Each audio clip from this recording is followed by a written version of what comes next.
माता की वंदे। आज गोडादरा की इस जमीन पर इतनी बड़ी संख्या में उपस्थित आप सभी अलग अलग सोसाइटी से आए हुए मेरे माताओं, युवाओं, वडीलों, बुजुर्गों, बच्चों, व्यापारी, आम आदमी पार्टी के सभी कार्यकर्ता, आप सबका मैं दिल की गहराइयों से स्वागत करता हूं, आप सबका आभार प्रकट करता हूं। दोस्तों, आम आदमी पार्टी की इस जनसभा में आप सब लोगों का इतनी बड़ी संख्या में आना यह दिखाता है कि कुछ तो बात है आम आदमी पार्टी में और कुछ तो गड़बड़ है बीजेपी में। जिस बीजेपी पार्टी को सालों साल चुनाव दर चुनाव हमने वोट देके जिताया, उस बीजेपी से लोग तंग आ चुके और उम्मीद की नजरों से आम आदमी पार्टी की ओर देखते, और इसलिए आज सारी कोशिशों को आप सब लोगों ने नाकाम कर दिया। काफी सारी गंदी गंदी ताकतें, गुंडे, बदमाश, लफंगे सारे लोग लगे हुए थे कि आम आदमी पार्टी की गोडादरा में जनसभा सफल ना हो पाए। लेकिन जनता की ताकत क्या होती है ये आप सब लोगों ने मिलकर दिखा दिया है। जनता जब ठान लेती है कि हमें करना है तो होके रहता है। साथियों, एक जमाना था कि इसी सूरत में देश भर से लोग आते थे अपना परिवार का गुजारा करने के लिए, व्यापार करने के लिए, रोजगार करने के लिए, चैन और शांति से जीने के लिए गुजरात जाना जाता था। सूरत में राजस्थान से, उत्तर प्रदेश से, बिहार से हम सब लोग सौराष्ट्र से चल के इधर आए, क्योंकि यह एक ऐसा शहर था जो सबको पालता था। यह शहर सबको सुरक्षा देता था। यह शहर प्यार बांटता था। इस शहर में सबका पेट भरता था। काफी सालों तक यह सब माहौल चला। इस शहर ने सबको आगे बढ़ने का मौका दिया, सबको रहने का, आगे बढ़ने का मौका दिया। फिर हम सब लोगों ने मिलकर बीजेपी को जिताया, उसमें मैं भी शामिल था। हम सब लोग हर बार बीजेपी को वोट देते रहे। और आज क्या हालत है इस शहर की कि ना पेट पल रहा है, ना बच्चे पल रहे, हर तरफ गुंडे ही गुंडे पल रहे हैं। जहां देखो गुंडे पल रहे, बुटलेगर पल रहे, अनाज माफिया पल रहे, लफंगे पल रहे। एक जमाने में सबका घर पल रहा था, सब आगे बढ़ रहे थे। आज क्या हो गया इस शहर को, क्या हो गया इस सरकार को, क्या हो गया राजनीति को? हम सबको एक बार सोचना पड़ेगा, अपनी आत्मा को जगाना पड़ेगा, खुद को पूछना पड़ेगा कि क्या हो गया इस सूरत को। सूरत को किसी बीजेपी वालों की नजर लग गई है कि इस शहर में आप देखो, अखबार खोलोगे मर्डर ही मर्डर के समाचार आ रहे। सुबह अखबार खोलो, गोडादरा में मर्डर हो गया, लिंबायत में खून हो गया, उधना में चोरी हो गई, यहां पे ये हो गया, वहां पे वो हो गया। पूरा समाज डर के जीता है। व्यापारी डर रहा है, गरीब लोग डर रहे हैं, आम आदमी डर रहा है कि मैं अगर कुछ बोलूंगा कल को मेरे साथ कुछ हो जाएगा। जाए तो कहां जाए, सुनवाई कहां हो रही है हमारी। हम सब लोग सरकार तो इसलिए न बनाते हैं कि जिसको वोट देंगे वो हमारी बात सुनेगा। इसीलिए तो सब लोग वोट दे रहे, नेता चुन रहे, निगम में पार्षद चुन रहे, विधायक चुन रहे, सांसद चुन रहे, सरकारें बन रही है, मंत्री, मेयर सब बन रहा है। वो क्यों बन रहे? क्योंकि हमारी सुनवाई हो। इस उम्मीद से हम बटन दबाते हैं, इस उम्मीद से किसी को नेता बनाते हैं। लेकिन हालात क्या है कि आम जनता अगर बोलना चाहे, आम जनता अगर कुछ कहना चाहे, आम जनता अपने पीड़ा को बताना चाहे, इस सरकार में सुनने वाला कोई नहीं है। सारे नेता दबाने वाले और डराने वाले बचे। मैं बात करूंगा श्रवण भाई जोशी की कि क्या गुनाह कर दिया उन्होंने। एक नौजवान लड़का है, छोटे से साधारण से मारवाड़ी परिवार से उठ के आया, आम आदमी पार्टी से जुड़ा, समाज का काम करने लगा, लोगों को जगाने लगा, लड़ने लगा, हिम्मत से आगे आया। बस यही उसका गुनाह बन गया।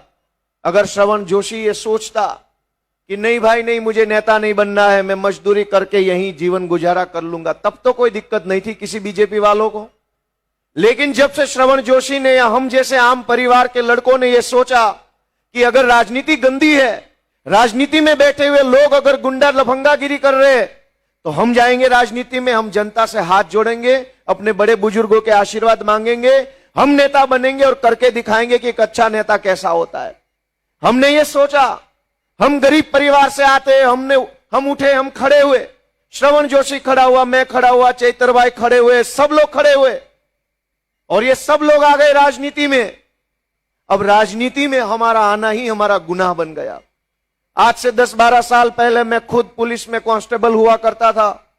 ऐसे ही किसी भाजपा की जनसभा में कोने में खड़ा होकर देखता था कि कैसे कैसे नेता मंच पे बैठ के कैसी कैसी बात कर रहे। लेकिन जब हमने करीब से देखा कि ये सारे नेता मिलकर जनता को लूट रहे, जनता का शोषण हो रहा है, और जब जनता बोलना चाहती है तब उनको डराया जाता है। कभी पुलिस से डराते हैं, कभी गुंडों से डराते हैं, कभी तेरे यहां रेड पड़ जाएगी ऐसा करके डराते, कभी तेरा ये काम नहीं करने देंगे, कभी तेरा वो काम नहीं करने देंगे ऐसा करके डराते। लेकिन कुछ लोग फिर भी खड़े हो गए, जिसमें एक श्रवण भाई है, चैतर भाई है, मुझे गिन लो, सब लोग खड़े हो गए।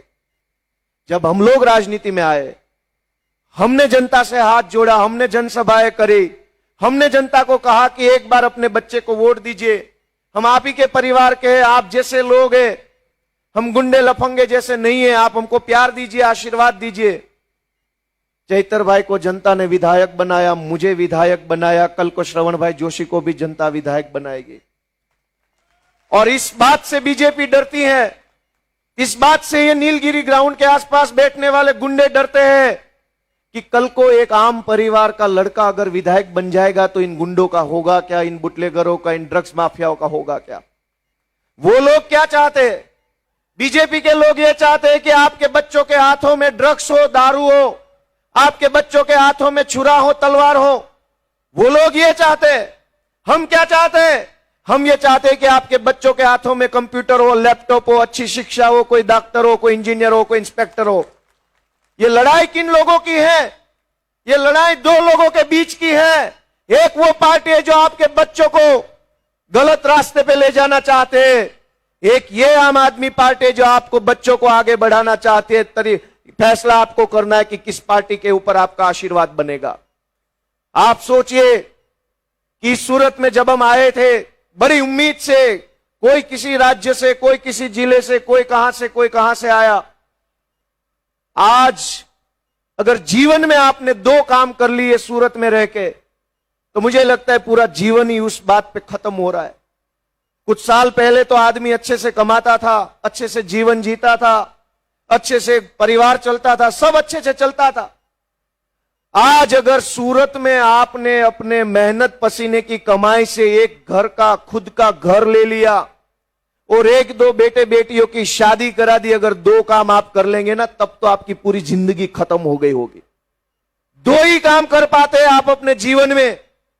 कोई एक जमाना था आदमी घर भी लेता था, व्यापार बढ़ाता था, परिवार बड़ा होता था, शादियां होती थी, अच्छी खासी चीजें घर में ले पाते थे। आज क्या हालत हो गई कि आदमी एक घर का, अपना खुद का घर नहीं ले पाता, पूरी जिंदगी मजदूरी करता है, पसीना बहाता है, कपड़ा मार्केट में, हीरा बाजार में, मंडियों में, इधर उधर हर जगह आदमी अपनी पूरी जिंदगी दांव पे लगाता है। तब भी कई हजार परिवार ऐसे हैं जो अपना खुद का मकान नहीं खरीद पाते। क्या हो गया इस व्यवस्था को? इस व्यवस्था को गुंडों ने अपनी जकड़ में ले लिया है। गुंडों ने इस व्यवस्था पे कंट्रोल खड़ा किया। फैसला आपको करना है। हम तो है, अभी आम आदमी पार्टी है, ये नेता सब लोग लड़ाई लड़ रहे, लेकिन अगर आपका आशीर्वाद नहीं मिलेगा तो हम कब तक लड़ पाएंगे? सत्ता अगर इतनी ताकतवर हो जाती है कि वो खूनी हो जाती है, तानाशाह हो जाती है, तो सबसे पहले वो जनता को नहीं मारती। सत्ता अगर तानाशाही पे उतर जाएगी तो सबसे पहले जनता को नहीं मारा जाएगा, सबसे पहले विपक्ष को मारा जाएगा, सबसे पहले उनको खत्म किया जाएगा। जब विपक्ष की नहीं रहेगा तब आपकी आवाज उठाने वाला कोई नहीं रहेगा, फिर आपका बारी आएगा। और इसलिए ये मत समझिए कि श्रवण जोशी जेल में है तो मेरा क्या, ये मत समझिए कि चैतर वसावा जेल में है तो मेरा क्या, ये मत समझिए कि गोपाल इटालिया को किसी ने अगर गाली दिया तो इसमें मेरा क्या। आप ये सोचिए कि अगर ये विपक्ष की दीवार नहीं रहेगी आपके सामने तो कल को ये सत्ता का खूनी पंजा आपके गले तक भी आ सकता है। आज सत्ता के खूनी पंजे को रोक के हमने रखा है। छोटे छोटे घरों से आते हैं हम लोग, गरीब परिवार से आते हैं, लेकिन झुकेंगे नहीं इन बीजेपी के गुंडों के सामने। ये हमारा लक्ष्य है। दोस्तों, आज कोई भी साधारण आदमी, यहां जो बैठे हजारों लोग, कोई भी आदमी ज्यादा से ज्यादा सरकार से क्या चाहेगा? कल को अगर हमारी सरकार बनेगी, आज बीजेपी की सरकार है, एक आम आदमी सरकार से क्या चाहता है कि अगर मैंने आपको वोट दिया, फिर सरकार चलाने के लिए आपको टैक्स दिया, अगर मैंने मेरे जीवन की सबसे बड़ी दो चीज आपको और आपकी पार्टी को दे दी, तो प्लीज भैया सरकार, नेताजी, मंत्री जी, माई बाप, आप हमारे बच्चों को एक अच्छी शिक्षा दे दीजिए। अगर बच्चा अच्छा पढ़ा लिखा है तो छोटा सा रोजगार दे दीजिए, थोड़ी सी अच्छी सड़कें बनवा दीजिए, कुछ पानी बिजली का इंतजाम कर दीजिए और फिर हमारा गुजारा चल जाएगा। इससे ज्यादा सरकार से लोग मांग क्या रहे? लेकिन अगर इतना भी अगर कोई सरकार नहीं दे पाती तो उस निकम्मी सरकार से हमें क्या और उम्मीद रहेगी? आज शिक्षा का हाल क्या है कि कोने कोने में प्राइवेट स्कूल खुले हैं, खुलेआम लूटफाट हो रही है। पैसा दोगे तब आपके बच्चे की पढ़ाई होगी, जिसके जेब में पैसा नहीं है उसका बेटा अनपढ़ रह जाएगा, मजदूरी करेगा। लेकिन समाज तो बड़े दिल वाला है। समाज ने यह सोचा कि अगर मैंने बीजेपी को वोट दिया, बीजेपी को टैक्स दिया, बीजेपी ने अच्छे सरकारी स्कूल नहीं बनाए, ठीक है भैया, मैं प्राइवेट स्कूल में पढ़ लूंगा। समाज ने बड़ा दिल दिखाया, प्राइवेट स्कूलों में पढ़ाना चालू कर दिया। जैसे तैसे कैसे करके भी उन्होंने सोचा चलो छोड़ो इस बात को, अगर अच्छी स्कूल नहीं है सरकारी तो भूल जाते, प्राइवेट में पढ़ लेते। फिर अगला कदम जनता ने सोचा कि अगर मेरे परिवार से कोई बीमार हो जाएगा, कुछ अस्पताल का दिक्कत विक्कत आएगा, तो कम से कम एक छोटा सा अस्पताल अगर मेरे पास में सरकारी होगा तो मुझे दवाई ववाई मिल जाएगी, अच्छे से मैं अपनी बीमारी का इलाज करा पाऊंगा। लेकिन जिस सरकार को आपने वोट दिया, जिस सरकार को आपने टैक्स दिया, जिस छुटभइयों को, लफंगों को, गुंडों को वोट देके नेता बनाया, उन्होंने अस्पताल नहीं खोला, अच्छे अस्पताल, अच्छे दवाखाने नहीं खोले। समाज ने फिर बड़ा मन दिखाया कि चलो भाई, सरकार ने अस्पताल अगर नहीं बनाए तो हम प्राइवेट से दवाई ले लेते, प्राइवेट में इलाज करा लेते, 2 पैसा लोन बोन लेके, कहीं से ब्याजवा लेके, कुछ भी करके हम ले लेते। फिर अगला नंबर आया कि सरकार से हमने उम्मीद रखी कि भाई अच्छी सी थोड़ी सी बस है या ट्रेन चलवा दो, ताकि अगर हमें कहीं से कहीं जाना हो, घर जाना हो, परिवार पे जाना हो, अपने राज्य में जाना हो, आराम से जाएंगे, बैठ के जाएंगे, खुश खुशहाल होके जाएंगे, सम्मान से बैठेंगे। सरकार ने ना अच्छी बसें चलाई, ना अच्छी ट्रेन चलाई। समाज ने फिर बड़ा मन दिखाया, बोले ठीक है, प्राइवेट बसों में चल लेते, प्राइवेट गाड़ियों में इधर से उधर करके भाग लेते। जिस जिस चीजों की हमने सरकार से उम्मीद रखी, सरकार उन सारी चीजों पे फेल हुई। ना वो शिक्षा दे पाए, ना अस्पताल दे पाए, ना सड़कें दे पाए, ना वो हमें बस दे पाए। हमने सारी व्यवस्था अपने आप खड़ी कर ली। शाला भी, स्कूल भी हमने खोल लिए, अस्पताल भी समाज और ट्रस्ट के खुल गए। लेकिन एक बात आप सोचिए कि समाज के पैसों से, अपने समाज के या अपनी कम्युनिटी के पैसों से आप अस्पताल खोलोगे, आप स्कूल खोलोगे, समाज के पैसों से आप हॉल बनाओगे, कम्युनिटी सब कुछ कर पाओगे। लेकिन क्या अपने समाज के पैसों से पुलिस स्टेशन खोल पाओगे? क्या अपने समाज के पैसों से पुलिस स्टेशन खोल पाओगे? कोई पटेल समाज का स्कूल बन गया, मारवाड़ी समाज का अस्पताल बन गया, उत्तर प्रदेश से आए हुए समाज से ये बन गया, हमने सब अपने पैसों से, अपनी मेहनत से, अपने पसीने से बना लिया। लेकिन अगर कोई गुंडा हमें सताएगा और पुलिस स्टेशन पे अगर हमारी सुनवाई नहीं होगी, तब हम खुद का पुलिस स्टेशन आज भी नहीं खोल पाएंगे, तब तो हमें सरकार के पास जाना पड़ेगा। आपने सारी व्यवस्था अपने पैसों से, समाज के पैसों से बना ली, सरकार से सारी उम्मीद खत्म। लेकिन जो चीज हम अपने दम पे नहीं कर सकते, समाज के पैसों से नहीं कर सकते, या कि हम पुलिस स्टेशन नहीं खोल सकते, हम कॉरपोरेशन का ऑफिस नहीं खोल सकते, हम खुद के पैसों से ये सड़कें नहीं बना सकते, तो बताओ कहां जाए? आज किसकी सुनवाई है पुलिस स्टेशन में? गुंडा अगर जाएगा तो सीना चौड़ा करके जाएगा कि अंकल जी अंदर बैठा है, जाऊंगा मैं सीना चौड़ा करके। और गरीब जाएगा तो ऐसे जाएगा, भाई साहब मारेगा नहीं, मुझे गाली नहीं देगा। ये क्या हालत हो गई गुजरात की? कैसे कैसे लोग सरकार में आ गए। आप सोचिए, अपने मन को जगाइए, अपनी आत्मा जगाइए, आप लोग की कैसी सरकार है। सरकार तो माए बाप होती है, हमें यह पढ़ाया गया किताबों में, संविधान में लिखा है कि जनता मालिक है। लेकिन गोड़ादरा में आते, नीलगिरी ग्राउंड के आसपास जाते तो लगता है मालिक जनता नहीं है, मालिक तो गुंडे है इस देश के। जनता तो लाचार है, जनता मजदूरी करने के लिए आई है। क्या से क्या हो गया हमारे हाथों से? आप सोचिए, अपने मन को पूछिए। आप हम लोगों पे तरस मत खाइए। आम आदमी पार्टी, गोपाल इटालिया, चैतर वसावा, इन लोगों पे आप बिल्कुल तरस मत खाइए, हम पे रहम मत कीजिए। लेकिन आप अपने बच्चों का तो सोचिए कि ऐसी अगर बीजेपी की सरकार रहेगी तो इन बच्चों का भविष्य क्या होगा। हर तरफ दारू के अड्डे खुले हुए, किसी को नहीं दिख रहा, कोई नहीं पूछ रहा। लेकिन अगर आपने अपनी गाड़ी के पीछे एक पोटला लगा दिया, गलती से अगर कहीं पे पार्क कर दिया, तो सारे सिंघम को वो बात दिख जाती है कि यहां पे गलत हो रहा है। दोस्तों, ये क्या व्यवस्था है? ये कैसी व्यवस्था है? व्यापारी यहां हर तरफ, वो भी चाहते हैं कि शांति से व्यापार करे, दो पैसा कमाए, सम्मान से अपना जीवन जिए। व्यापारी और क्या चाहता है? किसी व्यापारी ने सरकार से कुछ नहीं मांगा। सारे व्यापारी ये सोच रहे कि भैया हम जो कर रहे हैं वो बस आराम से करने दो, शांति से करने दो, बीच में मत आओ। लेकिन ये सरकार व्यापारी का व्यापार बढ़ाने में तो कोई मदद नहीं कर रही। ऊपर से जीएसटी वाले भेज देंगे, इनकम टैक्स वाले भेज देंगे, कॉरपोरेशन वाले भेज देंगे, ये भेज देंगे, वो भेज देंगे। अरे भैया बीजेपी वाले, अगर आप किसी व्यापारी को मदद नहीं कर सकते, आप किसी का हाथ नहीं पकड़ सकते, तो कम से कम उसको परेशान क्यों कर रहे हो? लेकिन ये सारी चीजें हो क्यों रही? सालों साल चुनाव दर चुनाव हम ही सब वो लोग हैं जो बीजेपी बटन दबाते। अब उनको अहंकार आ गया, अब उनको सत्ता का नशा सर पे चढ़ गया। जीते तो हम भी है, विधायक तो मैं भी हूं, चैतर भाई भी विधायक है। हम तो अहंकार नहीं कर रहे, हम तो जनता के सामने अपना रौफ नहीं झाड़ रहे। क्यों नहीं झाड़ रहे?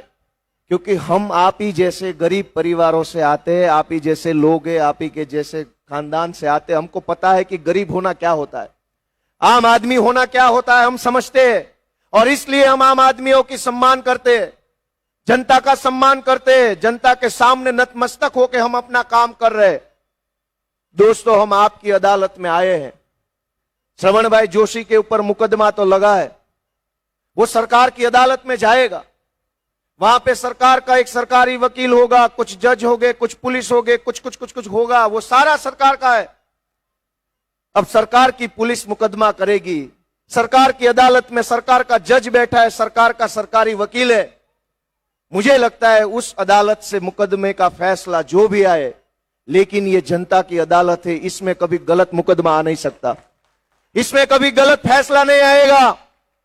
मैं सारे समाज से यहां जो बैठे हैं उनसे मैं हाथ जोड़ के रिक्वेस्ट करना चाहूंगा, एक सही फैसला लीजिए। ये जनता की अदालत है, आपके पास वो ताकत है जो अच्छे अच्छे तानाशाहों को जमीन पे लाने का काम करती है।